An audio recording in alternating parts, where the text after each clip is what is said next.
beloved Boss Mike Cervera.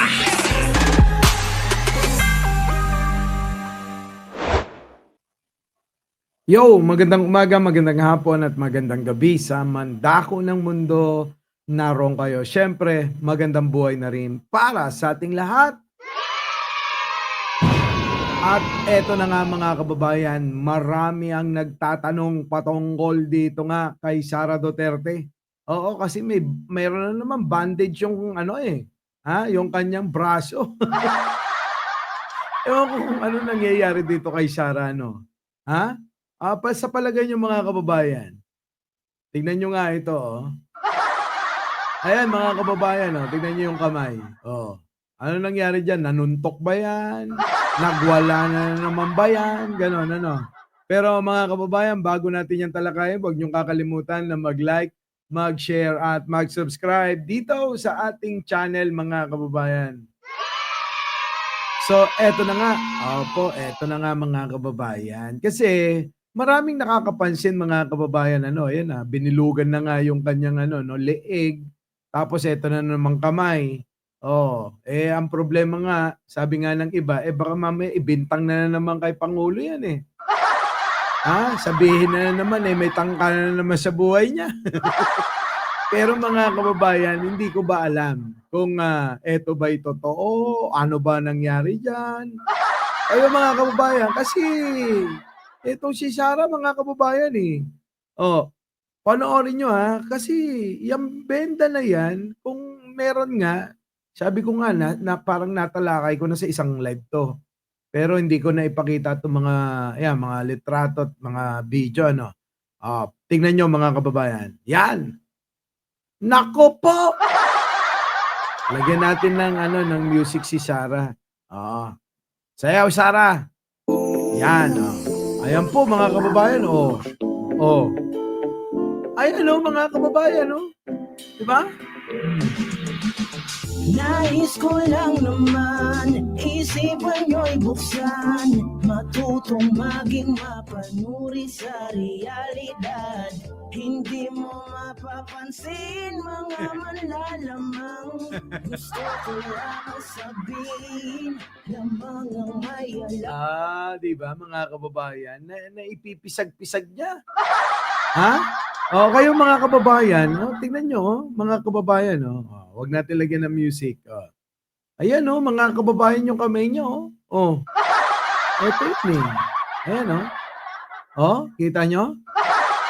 Sa palagay nyo, mga kababayan,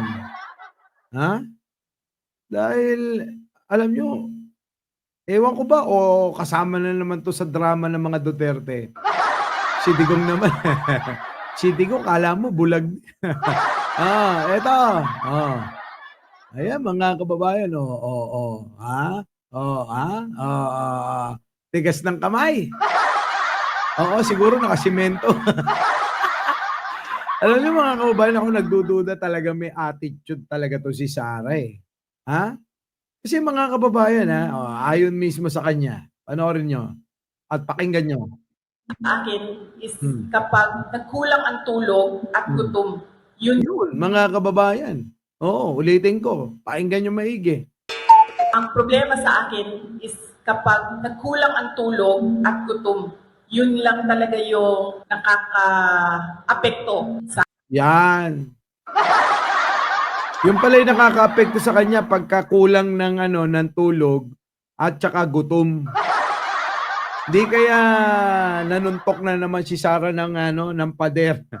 Mga kababayan. At yan, tinamaan yung kamay, as binenda na pilay. Nakikita nyo naman si Sara eh. Sabi niya mismo eh. Ang problema sa akin is kapag nagkulang ang tulog at gutom, yun lang talaga yung nakaka-apekto sa akin. Nakakatakot naman si Sara. Puyat at gutom. Ina ninyong lahat. Patayin mo si BBM, si Lisa Araneta, at si Martin Romales. Imagine myself cutting his head. Di bale, maraming tayong matulog sa kulungan. Oo nga naman. Oo, matulog ka raw na marami sa kulungan.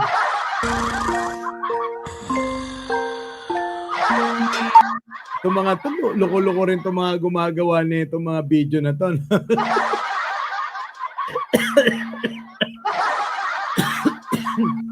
Tuwan-tuwa ako dito mga kababayan eh.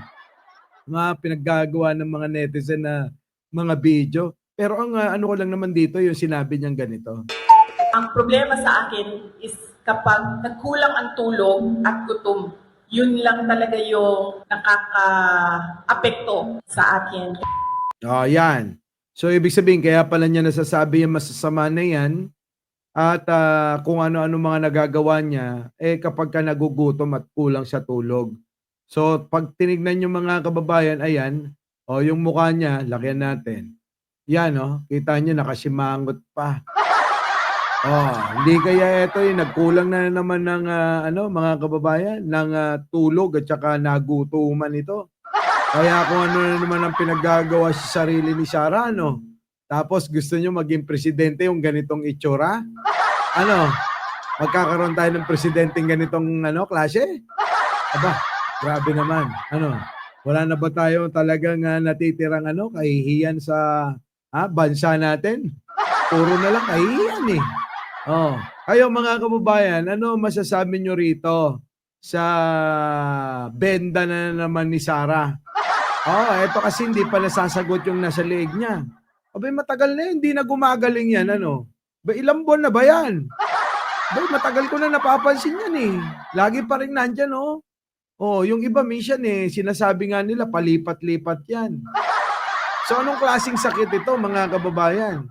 Kasi kung sugat lang yan, 2 linggo, 3 linggo, napakatagal na nun. Kahit diabetic ka pa. Pero si Sarah, mga kababayan, ano ba ito? Diabetic, maraming sakit, ano ba? Abay, parang hindi gumagaling yung sugat Tapos nadagdagan pa nitong kamay niya. Ano ba nangyari dyan? Sinuntok mo, napilay, Sa sobrang galit mo, sinumpong ka, gano'n. Hindi ka nakakain, hindi ka nakatulog, minsan siguro sa sobrang na nito, sobrang praning. Kaya kung ano-ano na nagagawa nito. Tapos yung mga DDS naman, abay, gusto pa talagang itulak. Ipalit ito, agawin yung pwesto ni Pangulong Bongbong, tapos ipapalit nila to. Kayo ba, mga kababayan, syempre, yung mga DDS, sasabihin nila, payag sila. Ganun po sila di ba? Ganun po sila mag-isip. Ganun lang yung kaya nilang isipin. Na okay lang, ipalit ito, si Sarah. Bakit? Duterte daw Ito yung tatay niyo. Ano po masasabi nyo dito mga kababayan? Opo paki-comment na lang po. At syempre bago nyo iwan itong ating content ngayon mga kababayan, huwag nyo pong kakalimutan na mag-like, mag-share at syempre, ang pinaka-importante sa lahat, mag-subscribe. Muli, ako po ang inyong lingkod, Mike Cervera po. Lagi nagsasabing, mahalin natin ang ating kapwa, pagdasal po natin lagi ang ating bansa. Magandang umaga, magandang hapon at magandang gabi sa mandako ng mundo. Naroon kayo. Siyempre, magandang buhay na rin para sa ating lahat. Our beloved Boss Mike, Boss Mike.